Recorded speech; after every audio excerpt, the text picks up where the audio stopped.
नमस्कार प्यारे विद्यार्थियों, भूगोल की ऑनलाइन क्लास में आपका स्वागत है।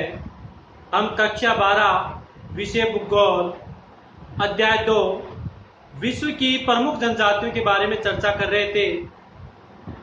इस अध्याय में हमने जनजातियों का अर्थ जाना था, जनजातियों का परिचय पढ़ा। इसके बाद में विश्व की प्रमुख प्राचीन जनजाति एस्किमो का अध्ययन किया। एस्किमो की आर्थिक अर्थव्यवस्था पढ़ी, जिसमें हमने उनके भोजन, शिकार करना, निवास गृह इत्यादि विषयों के बारे में चर्चा की तथा समाज व सांस्कृतिक वातावरण, समायोजन व आधुनिकता का प्रभाव का अध्ययन किया। आज हम एक नई जनजाति पढ़ने जा रहे हैं। विश्व की जो प्रमुख जनजाति है बुशमैन जनजाति। ये विश्व में लगभग 10,000 वर्षों पूर्व से अफ्रीका जो महाद्वीप उसके कालाहारी मरुस्थल में पाई जाती है। अफ्रीका महाद्वीप के कालाहारी मरुस्थल में पाई जाती है। जबकि हमने पढ़ा था एस्किमो जो जनजाति थी वो बर्फीले क्षेत्रों में पाई जाती है। आज हम मरुस्थलीय क्षेत्रों की जनजाति, प्रमुख जनजाति बुशमैन जनजाति के बारे में पढ़ने जा रहे हैं, जो अफ्रीका महाद्वीप के विशेष तौर से कालाहारी मरुस्थल में पाई जाती है। तो आज पढ़ेंगे हम बुशमैन जनजाति। बुशमैन यह अफ्रीका के कालाहारी मरुस्थल में, बुशमैन जनजाति अफ्रीका के कालाहारी मरुस्थल में पाई जाती है। विशेष रूप से इसको अन्य नाम से, जो बुशमैन जनजाति, इसको अन्य नामों से जाना जाता है, जैसे सोन, रवि, बसारवा के नाम से भी जाना जाता है। जैसे हमने एस्किमो जनजाति के अलग अलग क्षेत्रों में अलग अलग नामों से पढ़ा था, या अलग अलग क्षेत्रों में उसको भी अलग अलग नामों से जाना कहता है, उसी प्रकार इसको अलग अलग नामों से अलग अलग क्षेत्रों में जाना जाता है। जैसे सोन, रवि व बसारवा के नाम से जाना जाता है। ये प्रमुख रूप से, ये जो बुशमैन जनजाति है, ये प्रमुख रूप से 18 डिग्री दक्षिणी अक्षांश से, जो भूमध्य रेखा है उससे नीचे से जो मकर रेखा गुजरती है उससे भी नीचे, मकर रेखा से थोड़ा ऊपर 18 डिग्री दक्षिणी अक्षांश से लेकर 24 डिग्री दक्षिणी अक्षांश। प्यारे विद्यार्थियों, यहाँ पर यह बात ध्यान देना कि आप कहीं उत्तरी अक्षांश में लिख देना। एग्जाम के अंदर आपको लिखना है 18 डिग्री दक्षिणी अक्षांश से लेकर 24 डिग्री दक्षिणी अक्षांश के मध्य बेचवाना लैंड एक इनका क्षेत्र पाया जाता है। विशेष तौर से बेचवाना लैंड में स्थित है। तो बेचवाना लैंड क्या है? 18 डिग्री उत्तरी अक्षांश, 18 डिग्री दक्षिणी अक्षांश से लेकर 24 डिग्री दक्षिणी अक्षांश के मध्य का जो क्षेत्र है वो बेचवाना लैंड कहलाता है। यहाँ पर निवास करती है। प्रमुख रूप से अफ्रीका महाद्वीप के किन देशों में निवास करती है? दक्षिणी अफ्रीका, बोत्सवाना, नामीबिया व अंगोला देशों में विशेष रूप से ये बुशमैन जनजाति क्या करती है? निवास करती है। अब जो आपका ये जो कालाहारी मरुस्थल है, इसकी जलवायु विशेषता, जैसे कि हमने जो एस्किमो जनजाति बर्फीले प्रदेशों में रहती है उसकी जलवायु विशेषता किस प्रकार की थी ये पढ़ा था हमने। तो यहाँ पर जो कालाहारी मरुस्थल है उसकी जलवायु विशेषता किस प्रकार पाई जाती है? तो जलवायु विशेषता, कालाहारी मरुस्थल का धरातल बड़ा ही उबड़ खाबड़ है। कालाहारी मरुस्थल का धरातल बहुत ही उबड़ खाबड़ है। वर्षा यहाँ पर औसत से कम होती है। वर्षा, यहाँ की जलवायु दशा है कि यहाँ पर वर्षा औसत से भी कम होती है। दिन बेहद गर्म व रातें बहुत ठंडी होती है। आपको पता होना चाहिए, जो फिजिकल भूगोल 11वीं क्लास में हमने पढ़ा था उसमें पढ़ा था कि मिट्टी जो है धीरे धीरे गर्म होती है और जल्दी क्या हो जाती है? ठंडी हो जाती है। मिट्टी जल्दी गर्म हो जाती है और जल्दी ही क्या हो जाती है? ठंडी हो जाती है। तो जब दिन में तापमान, सूर्य की किरणें पड़ती हैं तो रेत जो है बहुत गर्म हो जाती है और रात को क्या हो जाती है? ठंडी हो जाती है, बेहद ठंडी हो जाती है। और कटिली झाड़ी से युक्त यहाँ की जलवायु दशाएं या यहाँ का वातावरण पाया जाता है। इस मरुस्थलीय क्षेत्र में, कालाहारी मरुस्थलीय क्षेत्र में या इस जनजातीय क्षेत्र में एक विशेष प्रकार का तरबूज मिलता है। एक विशेष प्रकार का तरबूज मिलता है जिसको स्थानीय भाषा में वहां पर त्यामा कहा जाता है। क्या कहा जाता है? त्यामा। जो जलापूर्ति के लिए मानव और वहां पर रहने वाले मवेशी इस पर क्या है? निर्भर है जलापूर्ति के लिए। क्योंकि आपको पता है मरुस्थलीय क्षेत्रों में जल की वैसी क्या पाई जाती है? कमी पाई जाती है। और विश्व प्रसिद्ध एटोसा राष्ट्रीय उद्यान भी इसी जनजातीय क्षेत्र में स्थित है या इसी मरुस्थल में स्थित है। इसके बाद में आखेट यानी शिकार, आजीविका का जो प्रमुख साधन है आर्थिक क्रियाकलाप में आखेट। बुशमैन मूल रूप से शिकार करते हैं या खाद्य संग्रहण करते हैं। मूल रूप से ये क्या करते हैं, शिकार करते हैं। शिकार कैसे करते हैं, मतलब बोर्ड परीक्षा 2018 में क्वेश्चन भी पूछा गया था यहाँ से कि बुशमैन जनजाति बड़े शिकार किस प्रकार से करती है, कोई दो विधियां बताइए। बुशमैन जनजाति किस प्रकार से बड़े शिकार करती है, कोई दो विशेषताएं बताइए बड़े शिकार करने की। तो बुशमैन मूल रूप से शिकार करते हैं, तीर कमान नुकीला डंडा रखते हैं, भाला बर्छा अग्निदंड इनके प्रमुख औजार हैं। ये इनके शिकार करने के प्रमुख औजार हैं। कौन कौन से, तीर कमान नुकीला डंडा भाला बर्छा अग्निदंड इनके प्रमुख औजार हैं। और ये बड़े शिकार को करने के लिए ये शिकार को कीचड़ में धसाकर, बड़े शिकार को करने के लिए कीचड़ में उसको धसा देते हैं या फंदा डाल देते हैं, फंदे में फंसा लेते हैं या गड्ढों में गिराकर या विषाक्त जल पिलाकर बड़े जानवरों का क्या करते हैं, शिकार करते हैं। और यही प्रश्न बोर्ड परीक्षा 2018 में पूछा गया था। इसके बाद में इनका भोजन, बुशमैन सर्वभक्षी होते हैं, मतलब शाकाहारी और मांसाहारी दोनों चीजों को ये खाते हैं, सर्वभक्षी होते हैं। दीमक चींटियां इनके क्या है, प्रमुख चावल है। मतलब बुशमैन जो जनजाति है किनको प्रमुख रूप से चावल का भोजन मानती है, दीमक व चींटियों को, विशेष रूप से दीमक को। दीमक चींटियां व उनके अंडे तथा शहद इनके सबसे प्रिय क्या है, भोजन है। बुशमैन जनजाति के प्रिय भोजन कौन से हैं, दीमक चींटियां व उनके अंडे तथा शहद इनके प्रिय क्या है, भोजन।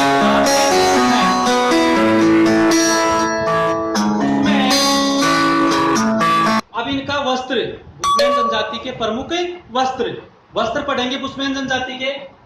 बुशमैन पुरुष एक तिकोनी लंगोट पहनते हैं। पुरुष जो होते हैं वो एक क्या पहनते हैं, तिकोनी लंगोट पहनते हैं। ऊपर कुछ भी नहीं पहनते, नीचे तिकोनी लंगोट पहनते हैं। स्त्रियों के वस्त्रों में सबसे महत्वपूर्ण चोंगा होता है।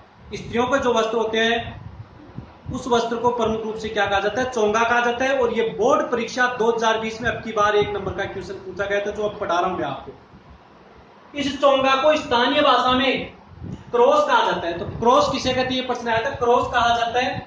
यह क्रॉस वस्त्र व बिस्तर बंद, ये जो क्रॉस होता है जो स्त्रियां पहनती हैं चोंगा, इसको स्थानीय भाषा में क्रॉस कहा जाता है। बुशमैन की स्थानीय भाषा में ये जो क्रॉस होता है ये वस्त्र व बिस्तर बंद दोनों का ही कार्य करता है। वस्त्र का कार्य करता है मतलब शरीर को ढकने का कार्य करता है, और बिस्तर का मतलब इनके जो छोटे बच्चे होते हैं उनको ये इस विशेष प्रकार के वस्त्र में डालकर अपना कार्य करती रहती हैं। ये महिलाएं, बुशमैन महिलाएं, ठीक है। तो बिस्तर बंद दोनों का ही कार्य करते हैं। इस क्रॉस में स्त्रियां अपनी शिशु एवं संग्रहित वस्तुओं को लपेट लेती हैं। संग्रहित वस्तुओं को क्या कर लेते हैं, लपेट लेती हैं। बुशमैन चमड़े की टोपी व जूतों को भी काम में लेते हैं। अब ये किस प्रकार के शरण स्थल में रहते हैं, इनके मकान या निवास गृह, इनका मकान या निवास गृह। बुशमैन चट्टानी गुफाओं में शरण लेते हैं। प्राकृतिक जो चट्टानी गुफाएं होती हैं विशेष रूप से उनमें क्या लेते हैं, ये शरण लेते हैं। जैसे हमने एस्किमो जनजाति का प्रमुख निवास गृह पढ़ा था इग्लू, उसी प्रकार ये चट्टानी गुफाओं में शरण लेते हैं, अथवा वो टहनियों, वहां पर स्थानीय वातावरण में जो विशेष प्रकार के जो टहनी वगैरह पत्थर वगैरह मिल जाते हैं उनसे क्या बना लेते हैं, ये निवास गृह बना लेते हैं। जैसे अथवा टहनियों घासों व जानवरों की खालों से गुंबदाकार झोपड़ी बनाते हैं। झोपड़ी कैसी होती है, गुंबदाकार आकृति की झोपड़ी होती है। और शुतुरमुर्ग के अंडों का उपयोग जल रखने व आभूषण बनाने में करते हैं। जो शुतुरमुर्ग होता है उसकी जो पैर होते हैं उसकी हड्डियों से ये औजार भी बनाते हैं, ठीक है। और जो शुतुरमुर्ग होता है उसके अंडों का जो खोल होता है, भारी अंडा होता है इसका, उसके अंडों के खोल का ये क्या बनाते हैं, या तो पानी भरने के लिए बर्तन बनाते हैं या उनका आभूषण बनाते हैं। तो कौन सी जनजाति शुतुरमुर्ग के अंडों से आभूषण बनाती है, बुशमैन जनजाति। तो इंपॉर्टेंट क्वेश्चन है ये, आभूषण बनाते हैं। हिरण की खाल का उपयोग ये थैली बनाने के रूप में करते हैं। बुशमैन जनजाति की अब पढ़ेंगे हम समाज व संस्कृति। इनका समाज व संस्कृति कैसी है, तो बुशमैन जनजाति की समाज व संस्कृति पढ़ेंगे। ये छोटे छोटे दलों में निवास करते हैं, मतलब ये 20 या 20 से कम लोगों के समूह में क्या करते हैं, निवास करते हैं। कला प्रेमी अर्थात वहां पर जो चट्टाने हैं उस राष्ट्रीय उद्यान या कालाहारी मरुस्थल में जो चट्टाने पाई जाती हैं उन पर विश्व प्रसिद्ध की क्या की गई है, पेंटिंग की गई है। तो इससे हम ये निकाल सकते हैं कि ये क्या है, कला प्रेमी है। प्रकृति को केंद्रीय स्थान है, प्रकृति को केंद्रीय स्थान मानते हैं, मतलब ये जब जानवरों का शिकार करते हैं तो छोटे बच्चों व मादाओं को छोड़ देते हैं जिससे उनकी जनसंख्या वृद्धि होती रहे और प्रकृति असंतुलित न हो, और पेड़ पौधों की जो ईंधन वगैरह होते हैं उसको भी ये क्या करते हैं, कम जलाते हैं। तो प्रकृति को केंद्रीय स्थान एवं जादू टोनों में क्या करते हैं, विश्वास करते हैं। देखो आदिवासी जो होते हैं वो लगभग सभी आदिवासी या जो जनजातियां होती हैं वो सभी जादू टोनों में क्या करती हैं, लगभग विश्वास करती हैं, क्योंकि उन पर आधुनिकता का प्रभाव नहीं हो पाता है, पढ़े लिखे नहीं हो पाते वो, इसलिए वो जादू टोनों में क्या करते हैं, या विश्वास करते हैं या अंधविश्वासी होते हैं। बुशमैन दो भगवानों में विश्वास करते हैं। समाज व संस्कृति पढ़ रहे हैं बुशमैन जनजाति की। ये दो भगवानों में विश्वास करते हैं, एक पूर्व के व दूसरे पश्चिम के। और ओझा एक नामक व्यक्ति होता है यहाँ पर, ये इन्हें बीमारियों से बचाता है, झाड़ फूंक करता है, और ओझा नामक व्यक्ति इन्हें बीमारियों से क्या करता है, बुशमैन जनजाति को बचाता है। वातावरण समायोजन देखो इनका कि वातावरण के साथ किस प्रकार से समायोजन करती है। दो महत्वपूर्ण पॉइंट है यहाँ पर वातावरण समायोजन में। अकाल के समय स्त्रियां गर्भधारण नहीं करती हैं, अकाल के समय स्त्रियां क्या नहीं करती हैं, गर्भधारण नहीं करती, इसलिए इसका मतलब यह हुआ कि उन्होंने वातावरण के साथ क्या कर लिया है, समायोजन कर लिया है। दूसरा है शिकार करते समय पशुओं की मादा व अल्पवयस्कों को, छोटे बच्चों को हानि नहीं पहुंचाते हैं, जिसे वातावरण का क्या बना रहता है, संतुलन बना रहता है, और इनको कभी भी शिकार की क्या नहीं आती, कमी नहीं आ पाती है। आधुनिक संस्कृति का क्या प्रभाव पड़ा है। अब अगला पॉइंट है कि बुशमैन जनजाति पर आधुनिकता का क्या प्रभाव पड़ा है। तो वर्तमान में बुशमैन जनजाति के लोगों पर बाह्य संस्कृतियों का प्रभाव पड़ रहा है। बाह्य जो संस्कृति उसका क्या पड़ रहा है, लगातार प्रभाव पड़ रहा है वर्तमान में। यह अब आर्थिक के साथ साथ प्राचीन कार्य है इनका शिकार करना, इसके साथ साथ ये जल स्रोतों के निकट आदि निर्वाह कृषि अर्थात जंगलों को जलाकर की जाने वाली कृषि या स्थानांतरित कृषि करने लगे हैं शिकार के साथ साथ। तो इसका मतलब यह हुआ कि आधुनिकता का इन पर क्या पड़ रहा है, प्रभाव पड़ रहा है।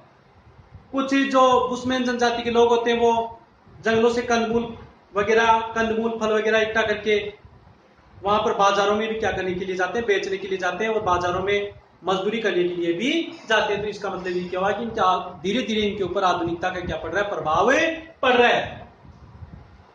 शारीरिक विशेषता देखो बुशमैन जनजाति की, इंपोर्टेंट है। ये लोग नाट्य कद के होते हैं। कद कैसा होता है इनका, एस्किमो जनजाति का कद पढ़ा था हमने मंजला, इनका उससे भी छोटा होता है, मतलब नाट्य कद के होते हैं। तथा उसका हमने मंगोल प्रजाति से संबंध पढ़ा था, इसका संबंध है निग्रिटो प्रजाति से। उसका हमने त्वचा का रंग पीलापन लिए भी बुरा पड़ा था, यहाँ पर त्वचा का रंग कैसा होगा, सांवला। तो तथा निग्रिटो प्रजाति के समरूप हैं, किसके समरूप है या किसके समकालीन है, निग्रिटो प्रजाति के। इनके जबड़े तथा मोटे होठ होते हैं, जबड़े भारी होते हैं, होठ कैसे होते हैं, मोटे होते हैं, किंतु बाहर नहीं निकले हुए होते हैं, होठ बाहर निकले हुए नहीं होते हैं। इनकी आंखें चौड़ी नहीं होती हैं, इनकी आंखें कैसी नहीं होती हैं, चौड़ी नहीं होती हैं, मंझली होती हैं। इनके नितंब पीछे का जो भाग होता है वो बहुत ही क्या होता है, बारीक होता है। तथा ये 20 व उससे भी कम समूह में क्या करते हैं, विचरण करते हैं। तो प्यारे विद्यार्थियों, दो जनजातियों का विस्तृत अध्ययन कर लिया हमने। पहली जनजाति पढ़ी हमने एस्किमो, और आज पढ़ी हमने दूसरी जनजाति बुशमैन। अब इससे अगली जनजाति पढ़ेंगे भील जनजाति, जो परीक्षा की दृष्टि से बहुत ही इंपॉर्टेंट है। अब हम विश्व की दो जनजातियां पढ़ चुके हैं, भारत की दो जनजातियों का विस्तृत अध्ययन करेंगे, जिसमें पहली है भील और दूसरी है गौंड जनजाति। धन्यवाद।